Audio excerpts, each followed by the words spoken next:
Hey everyone, it is kind of hot here in my bedroom, but I'm rocking the 3D Hubs hoodie anyways because it's time for yet another 3D Hubs tips video. And sorry if the Thingomatic's making a bit of noise, it's cranking out maker coins, so it's doing its thing.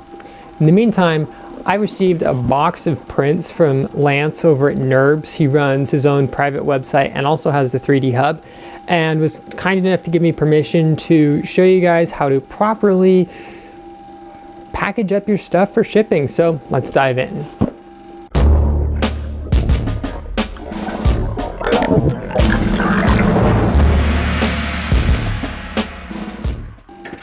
Hey everyone, so I'm rocking the 3D Hubs hoodie and it's time for another 3D Hubs tips video.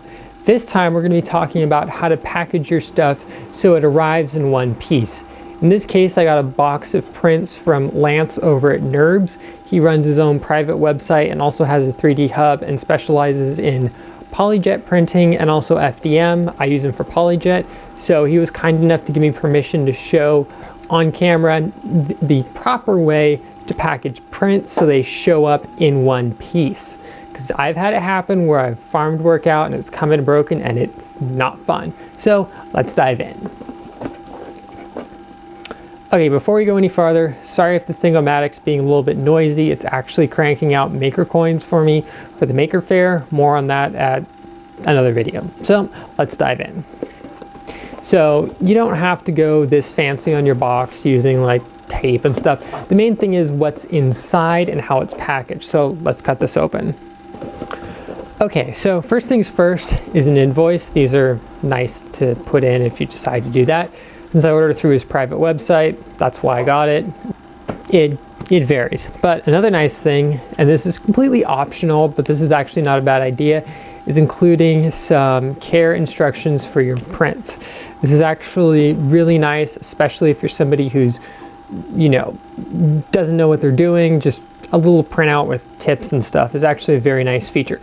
This is not necessary for good packaging, but it's little things to make yourself look that much more professional. So now we actually get into the packing for how to do things. In this case, he likes to use packing peanuts, and they're also cornstarch type, so make a good snack while filming. Don't exactly recommend eating them though, they taste like flavorless puff things. But moving on. Once we dig through these yummy things, we just dump them in my trash can. So when it comes to packaging the stuff, depending upon the fragility of it, some things will come packaged in little bubble wrap mailing packages. In this case, the prints were not fragile enough that they required that, but they were packaged into baggies, which is actually very nice. So you have a big bag, and then you got a bunch of little clear bags holding all the little prints. In this case, these are little sanders that go on the back of a locomotive that I prototyped and then sent out for industrial printing because that worked better.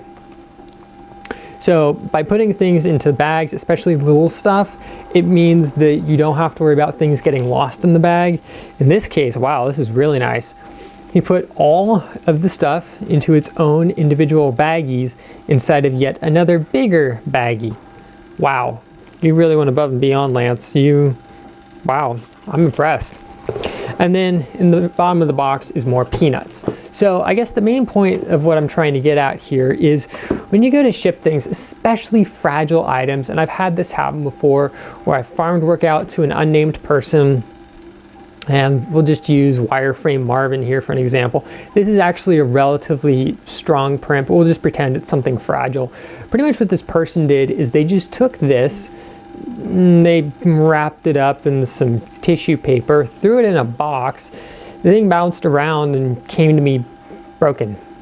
And it sucked. It was not this print, it was something else. But the point that I'm trying to make here is when you go to ship things, I understand it costs a little bit to, you know, things into a nice package, make sure they show up in one piece, but it's definitely a lot cheaper than dealing with an angry customer and or lost business and or reprinting something. You know, if in doubt, put a little bit of extra stuff in there. I mean, it could be rolled up newspapers, it could be recycled peanuts from an order. I mean, I tend to hold on to brown paper and packing peanuts when they come with the package because, let's face it, they're reusable and they do come in handy for fragile stuff.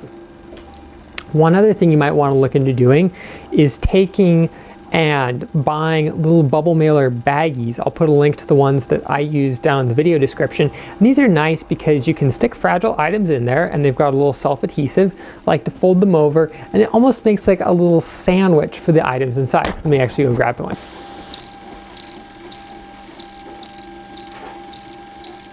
Okay, I'm back. So these are what I'm talking about. It's literally a bag that is made out of bubble wrap material, and you can't see it, but inside is a little drill press model that I've made. The advantage of this is when I ship it and I stick it into a box, I'm going to put in a little more packing material, but everything that's in here is inside this relatively safe cocoon. So really what I'm trying to get at is there's no one-size-fits-all solution for packaging items, but if you want to try and keep a happy customer base and you don't want to have to deal with problems, I highly recommend that you use a proper amount of packing material for the items. Make sure that they're just not bouncing around the box inside. You know, if it is something that is somewhat fragile, maybe do not crush on the box, or inform the people at the post office, if you're buying postage there, that the item, well, it's not necessarily fragile. If it does get run over by a truck, well, it's not gonna end pretty.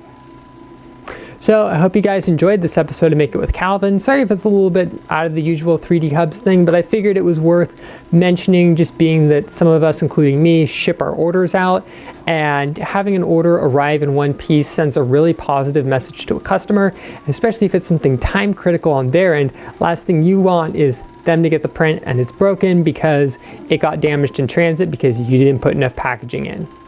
So I'll see you here next time on Make It with Calvin.